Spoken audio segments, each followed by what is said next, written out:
Oi, pessoal, boa noite a todos. Hoje eu quero compartilhar com vocês as minhas impressões e as minhas experiências ao assistir o filme Disclosure Day, né, o dia D, de Steven Spielberg. Bem, eu fiz umas pontuações aqui para que esse vídeo fique bem completo, mais rico, do ponto de vista também fenomenológico, simbólico. Então, se esse assunto lhe interessa, acredito que eu esteja falando para um público que estuda a espiritualidade, que busca uma expansão da consciência, ou que são entusiastas da ufologia, né? Então, esse conteúdo é para você, tá? Deixando isso claro, inclusive até para não perder o seu tempo aqui, então vamos prosseguir. Dito isso, é fato que estamos num período, né, vivendo um momento onde tem se liberado, né, pelos Estados Unidos arquivos e documentos oficiais que registram a existência de inteligências não humanas, né? Como muitos de vocês têm acompanhado a liberação desses arquivos, então estamos vivendo este momento, né? Acho que muitos de vocês devem ter esperado para que isso aconteça, né? Então é isso que estamos vivendo, tá? Faz parte desse nosso momento de transição planetária. Então, diante desse cenário, e sob uma perspectiva sistêmica, eu quero compartilhar com vocês as minhas impressões, né, o meu olhar sistêmico para esse filme que tem dividido as mais variadas críticas, né?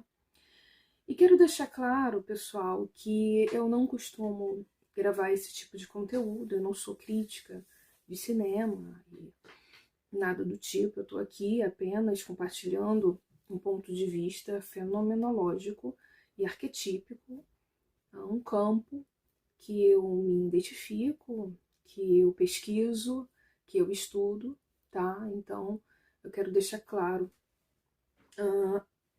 a base da minha narrativa é exatamente essa. Então, eu pontuei alguns aspectos para que a nossa narrativa fique rica, né? Não estou aqui compartilhando a minha opinião, né? Nada particular, mas as minhas impressões mais sistêmicas de todos esses elementos. Então, vamos começar dizendo o seguinte, né? O que eu notei é que, assim como toda obra, ela possui as duas assinaturas, a limitante e a expansiva. Depende da forma que você observa e como você faz a leitura do cenário, do campo, dos personagens. Então vai depender muito das suas experiências, né? Não é só dos estudos ou do conhecimento que você possui, mas da experiência que esse conhecimento te proporciona, tá? Então, né, até me lembrou, né, da experiência, a importância disso, mas isso eu vou falar no decorrer das minhas pontuações aqui. Então, primeiro eu quero compartilhar com vocês esse personagem, né, o Daniel. que, sob o meu ponto de vista, ele representa assim o hemisfério esquerdo, né, que é um hemisfério mais analítico, mais racional, mais lógico, né? O personagem era retratado como um doutor em segurança cibernética. Então ele traz essas características mais estruturais, né, de uma consciência mais lógica, né, mais mental. Então, aqui ele está representando o arquétipo do cientista ou do buscador técnico, né, que descobre as verdades, né? Que verdades são essas? Verdades do universo, né? Multidimensionais. E percebe que elas não cabem na caixa desse sistema, né, de controle do qual fazemos parte, né? Estamos vivendo essa experiência. Então, arquetipicamente, ele é regido, né, por esse símbolo, o hemisfério esquerdo. A Margaret, né, ela representa assim, o arquétipo da intuição e do sentir profundo. Então essa personagem ela está muito ligada ao hemisfério direito, que é o hemisfério da intuição, da criatividade, da essência, do sentir. E o fenômeno que ela expressa nessa obra, ele é conhecido como uma mente de colmeia coerente ou mente integrada, onde a consciência dela acessa, não só acessa, mas percebe toda uma rede interligada. A gente pode dizer isso como o campo morfogenético também, né? Onde ela não entende o que está acontecendo com ela, né, até aquele momento, mas está acontecendo. Então ela começa a se expressar como uma consciência integrada. Daniel e Margaret, o que eles representam dentro de um ponto de vista junguiano? O casamento alquímico, né, individuação, ou o que a gente chama de sistema límbico cortical. O que significa isso? Os dois representam, né, o ânima e ânimos do ponto de vista junguiano, né, os opostos que se unem e se integram, esse casamento alquímico ou a individuação, representando a união da mente e do coração, tanto que aquele personagem, Hugo, ele traz, né, em determinado momento, ele fala os dois, ele reforça muito isso, né? Então, nesse momento da entrada do Hugo, o que a gente observa? A tríade que se formou. Então, temos o casamento alquímico, e a partir dele forma-se a tríade, com a presença do Hugo, que ele está regido sobre o arquétipo solar. Né? Dentro do ponto de vista cosmológico, ele representa o Sol central galáctico, dentro do ocultismo, do esoterismo, o famoso Sol negro, né? Um símbolo extremamente poderoso que representa astronomicamente Sagitário A, que é, do ponto de vista físico, um buraco negro supermassivo, que em outros vídeos eu vou trazer aqui e falar um pouco sobre ele, qual a função energética, né, a função multidimensional desse centro coordenador da nossa galáxia. Tá? Então, os três, eles representam nessa obra a tríade. Tá? O Hugo sempre nos bastidores, né, orientando, orientando, organizando esse encontro para que tudo ocorresse daquela maneira para aquela finalidade. Então, aí os três formam a tríade. Noah, né? Noah e a corporação. Eles representam o arquétipo, né, do controlador. Então, ali eles simbolizam a inteligência tecnocrática, né? Um arquétipo, também dentro da cosmologia, ligado ao sistema de Órion, tá? A constelação de Órion, em um sistema específico, que é o sistema de Hegel. Ele traz muito essa característica em sua polaridade negativa, tá?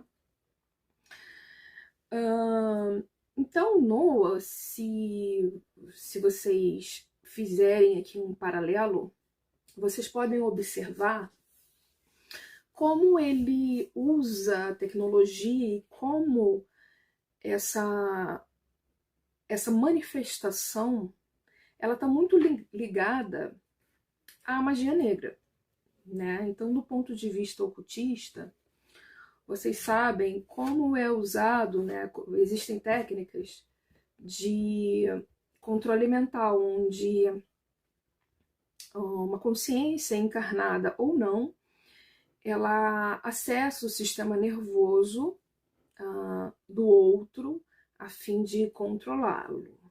Então, eu não vou dar maiores detalhes de que técnicas são essas, mas vocês encontram várias obras, né? Alguns relatos também, enfim, algumas obras que falam sobre isso, como é usado, né? Não vou me estender muito aqui para o vídeo não ficar comprido, né? Porque aqui o ponto de vista é do filme. É claro, como conhecedora desse universo, eu pude fazer essas associações e ficou bem claro, né, ficou bem claro a reestruturação dessa força, desse tipo de energia obscura, transformada em algo mais tecnológico. Então, é algo que existe. E dentro disso, quem são aqueles vulneráveis a esse tipo de abordagem, de técnica? É o que o próprio filme chama de não experienciados, né? Como simboliza a Jane, na verdade. A Jane, ela personifica a psique humana presa às antigas crenças e doutrinas, né? Então, essa prisão psíquica dentro de doutrinas rígidas faz com que a pessoa não tenha experiências transcendentais. Então, ela se torna um não experienciado, porque está sob a influência desse sistema oculto, temporariamente oculto.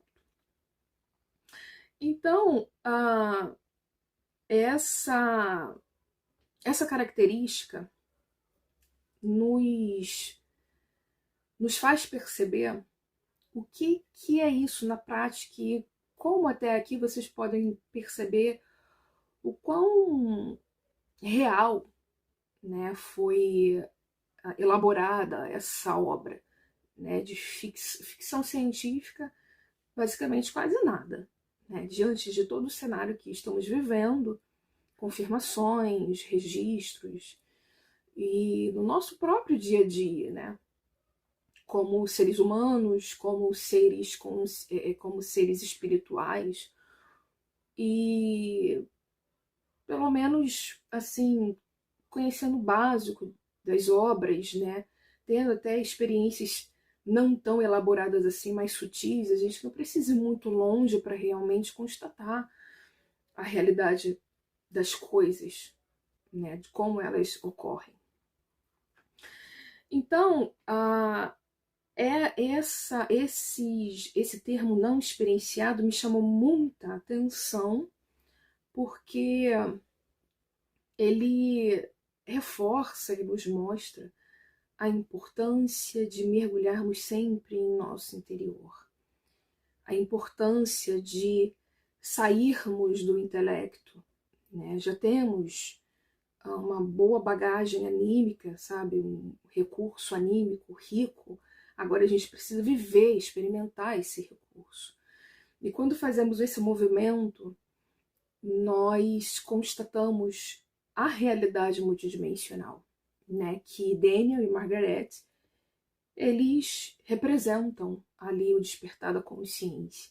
Por isso que Noah, né, e a arquitetura dessa corporação não consegue permear na consciência deles, na mente deles. Por quê? Porque a experiência faz com que você tenha um psiquismo poderoso e te blinde, guarneça você dessas influências externas, né, desse controle, desse sistema, né, que vocês conhecem como Matrix, né, que conhecemos como Matrix. E percebam como o fenômeno nos não experienciados, eles nos remete, né, à obsessão espiritual, como o espiritismo traz, né, a possessão, como o catolicismo traz. Então esses termos, né, então vocês percebem como ocorre isso, seja de uma consciência encarnada mediando, né,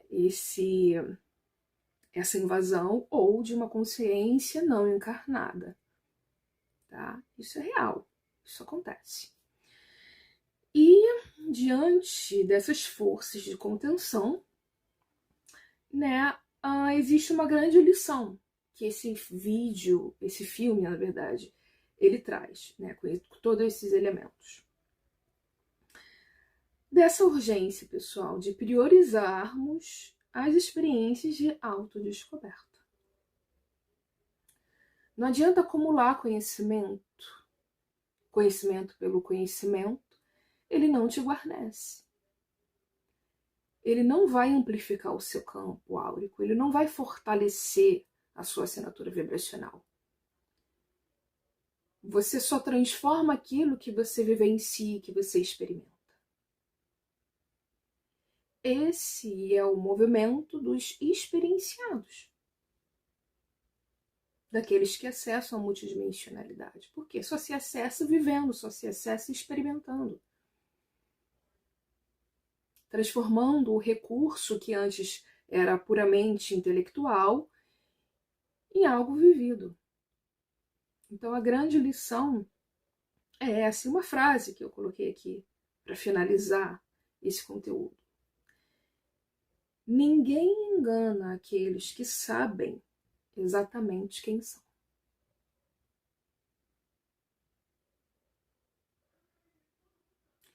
Vocês já assistiram esse vídeo, a esse filme?